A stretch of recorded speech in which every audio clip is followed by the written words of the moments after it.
You've seen the contrast. Maybe you've lived it. One person pulls attention without asking for it. They don't follow up twice. They don't explain themselves into acceptance.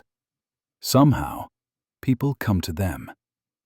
Meanwhile, someone else does everything right and still feels like they're reaching, waiting, checking their phone, replaying conversations.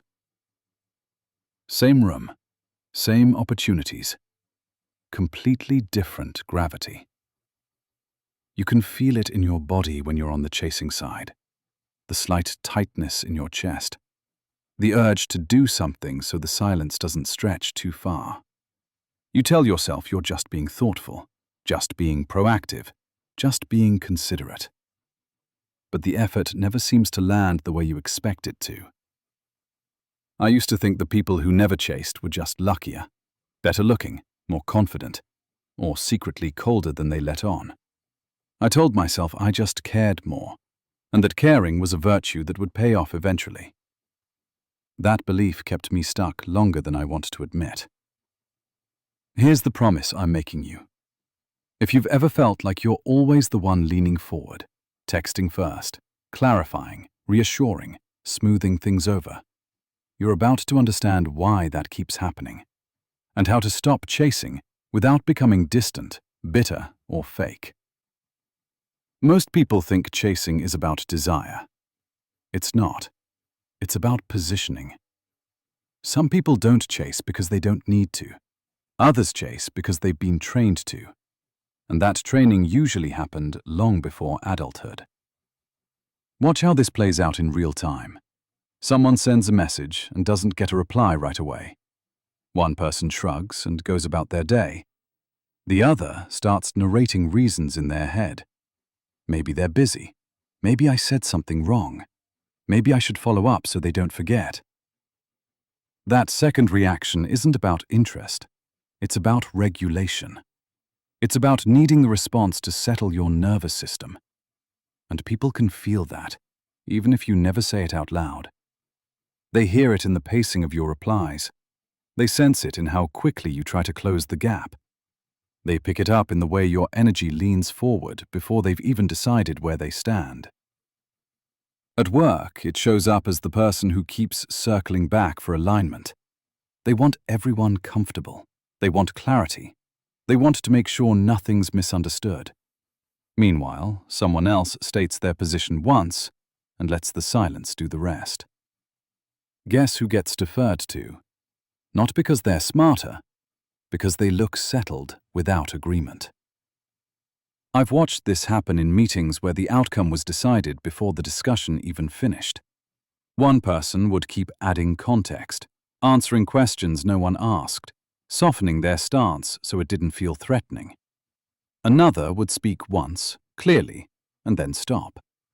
When pushback came, it went toward the one still talking.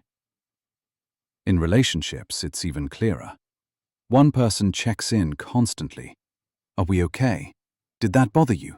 I just wanted to make sure we're on the same page. The other responds when they respond.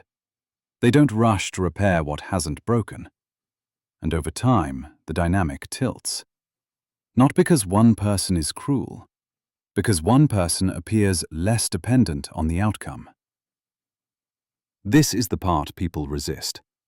They hear this and think it means caring less wins, that detachment equals power, that the goal is to be aloof. That's not what's happening. The real difference is who feels anchored without reassurance. There's a psychological concept behind this, but let's strip it down. Humans track stability before they track sincerity. That just means your nervous system broadcasts information before your words do. If you look like you'll collapse without a response, people feel pressure. If you look like you'll be okay either way, people relax. Relaxation creates pull. Pressure creates distance. You can see this in families. There's always one person who keeps things running. They remember birthdays. They mediate fights. They explain everyone's intentions. They chase harmony. And because they always show up, People assume they always will. They become reliable, and then invisible.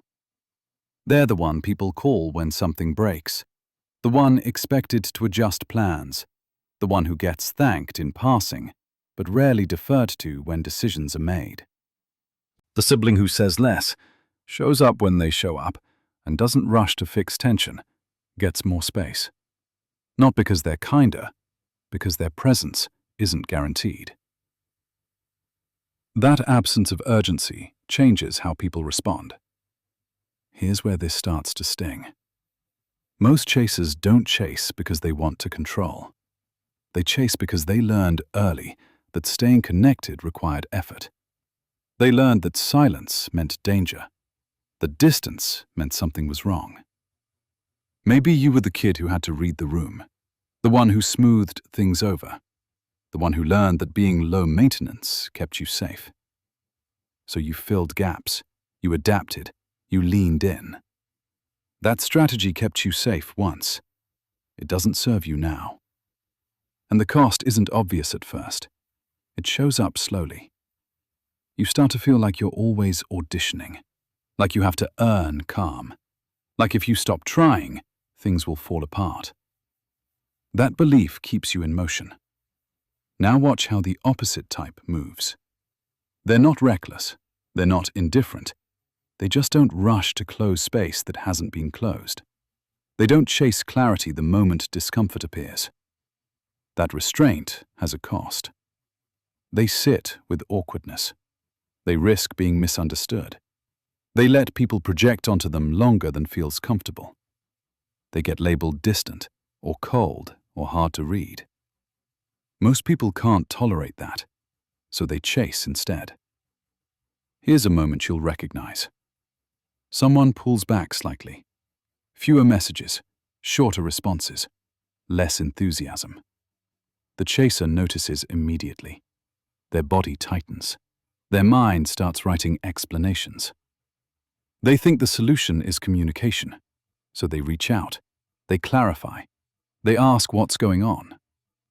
What they don't see is that the pullback wasn't caused by confusion. It was caused by imbalance. And chasing doesn't restore balance. It exposes it. Here's what the non-chaser does differently. They notice the change too. They feel it. They just don't act on it right away. They give space, not as a tactic, as a default. That space does something important. It forces the other person to reveal their position. When you stop chasing, one of two things happens. Either the person leans in, or they drift further out. Both outcomes tell you the truth. Chasing delays that truth. It keeps you stuck in uncertainty longer than necessary. This shows up in professional settings all the time. Someone proposes an idea and then keeps checking if everyone's on board. They follow up with explanations. They ask for feedback that wasn't requested. They soften their stance. Another person proposes an idea and lets it sit. They don't defend it unless challenged. They don't chase buy-in. Guess whose idea gets tested first? Not because it's better, because it wasn't sold. There's a subtle submission test happening here. People don't do it consciously. They watch how you handle uncertainty. Do you rush to relieve it, or can you sit inside it? If you rush, you signal dependence. If you hold, you signal stability. That signal determines who chases whom. Here's a sentence that changes dynamics immediately. Instead of saying, "I just want to make sure we're aligned," you say, "Let me know if you see a problem." Then you stop. No follow-up, no hedging. What you don't say is, "I don't want this to be weird," because that tells people you're already uncomfortable. What happens next is diagnostic. Either someone speaks up with a real issue, or the conversation moves on. Either way, you're no longer chasing. Dating makes this pattern painfully obvious.